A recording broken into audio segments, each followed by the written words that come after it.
The fast food industry is one of the largest markets in the United States. Also known as quick service restaurants, fast food started in cities during the Great Depression in New York City for convenience. Today, restaurants are franchised in over 100 countries. Americans just by themselves spend roughly $110 billion on fast food per year. Obesity is the biggest health problem facing Americans, which raises the question, why do people continue to turn towards fast food? Welcome to our documentary, The United States of Obesity. Obesity is rapidly becoming the #1 health problem in America. Between 1980 and 2000, the obesity rate doubled among Americans. 60 million Americans are now considered obese. Obesity is already having an effect on the youth of America. Type 2 diabetes, once believed to be an issue only relevant in adults, is now being widely diagnosed among young people.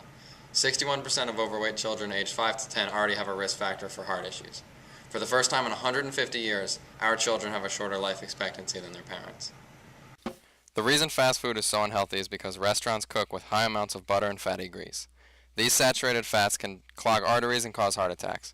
In addition to this, fast food restaurants give oversized portions and use high amounts of sodium to enhance the flavors of food. Consuming large amounts of this unhealthy food can lead to diabetes, hypertension, heart disease, and obesity. Thank you.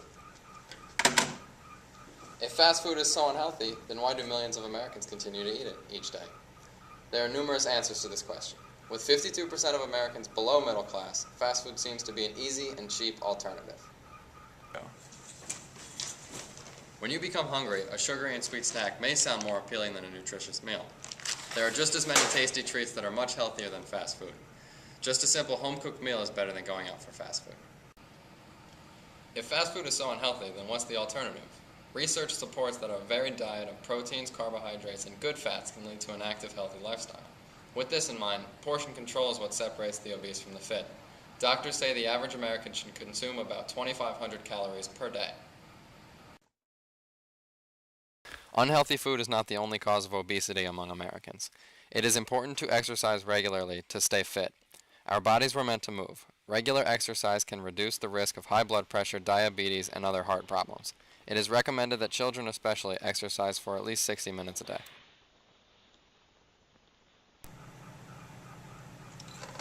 Cheap prices and good tasting foods aren't the only reason people return day after day to fast food restaurants. It is difficult to ignore the aggressive advertising campaigns of the top fast food chains. From billboards to commercials, fast food is everywhere. There are 83 McDonald's restaurants in Manhattan alone.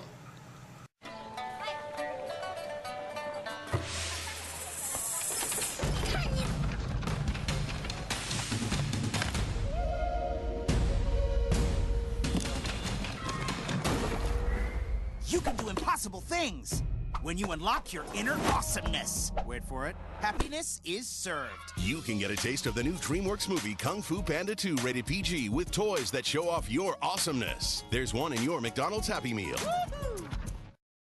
As you can see by these actual McDonald's commercials, fast food companies focus their advertisements on youth audiences. They use fun messages and movie characters in commercials. At restaurants, they sell toys and have playgrounds to attract children. In addition, companies use the internet as an effective tool for advertising. They have websites and virtual games geared specifically towards kids. The food industry wouldn't spend nearly $1 billion each year trying to influence the eating habits of children if it didn't work. Research has clearly shown that food ads targeting children overwhelmingly promote high-calorie, poor-quality products. That when children see food ads, they nag their parents for them, and that when parents are nagged, they eventually cave in and buy the sugary cereal, fast food, or candy. Unfortunately, voluntary guidelines by the food industry seem intended to stall meaningful government action rather than actually addressing childhood obesity. The fast food industry produces billions of dollars in revenue each month. These corporations understand why Americans are eating fast food so regularly and take advantage of this knowledge. Busy workers, fathers, mothers, children, and all other citizens of this country don't have the time to prepare a healthy sit-down meal every day. Corporations advertise the quick access of the food they sell. No cooking, cleaning, no hassle meals. Behind all the happy meals and catchy jingles, lies, animal cruelty, poor labor condition of employees, and even lawsuits.